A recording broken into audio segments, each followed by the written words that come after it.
السلام علیکم۔ اب تمہارے لیے عطا کے دروازے کھلیں گے، اب لکھی ہوئی تقدیر بدل جائے گی۔ وہ یوں مقدر بدل دے گا تمہارا کہ تم حیران رہ جاؤ گے۔ وہ غیب سے ایسی مدد بھیجے گا تم مطمئن ہو جاؤ گے۔ اب تمہارے لیے عطا کے دروازے کھلیں گے، اب لکھی ہوئی تقدیریں بدل جائے گی۔ اب معجزہ ہوگا، تمہاری کہانی مکمل ہو جائے گی۔ اب تمہارے لیے جلد مدد آئے گی۔ وہ سزا نہیں دے رہا، وہ آزما رہا ہے، راستے بدل کر تمہاری ہی پسند تک لے جا رہا ہے تمہیں۔ تم بھول بھی جاؤ اسے، لیکن وہ نہیں بھولتا۔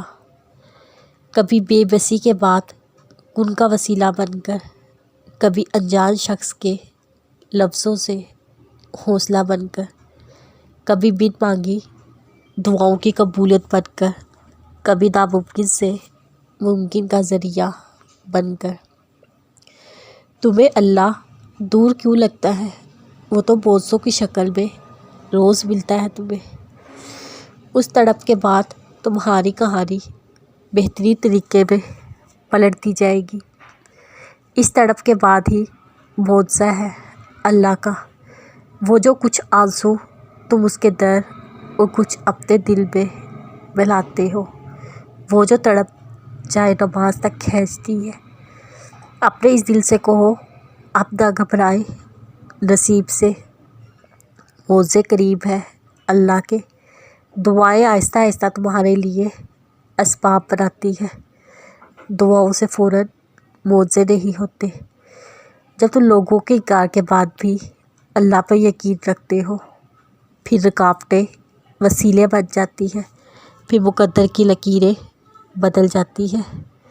اللہ کی مدد تب آتی ہے جب انسانی طاقتیں ہار جاتی ہیں۔ اب تمہارے لیے عطا کے دروازے کھلیں گے، اب لکھی ہوئی تقدیریں بدل جائیں گی۔ تمہیں اللہ دور کیوں لگتا ہے؟ وہ تو معجزوں کی شکل میں روز ملتا ہے۔ دعائیں آہستہ آہستہ تمہارے لیے اسباب بناتی ہے۔ زندگی میں پریشانی کا ایک ہی حل ہے، اللہ سے بات کریں، اللہ سے مانگیں، اللہ پر چھوڑ دیں، اللہ پر بھروسہ کریں۔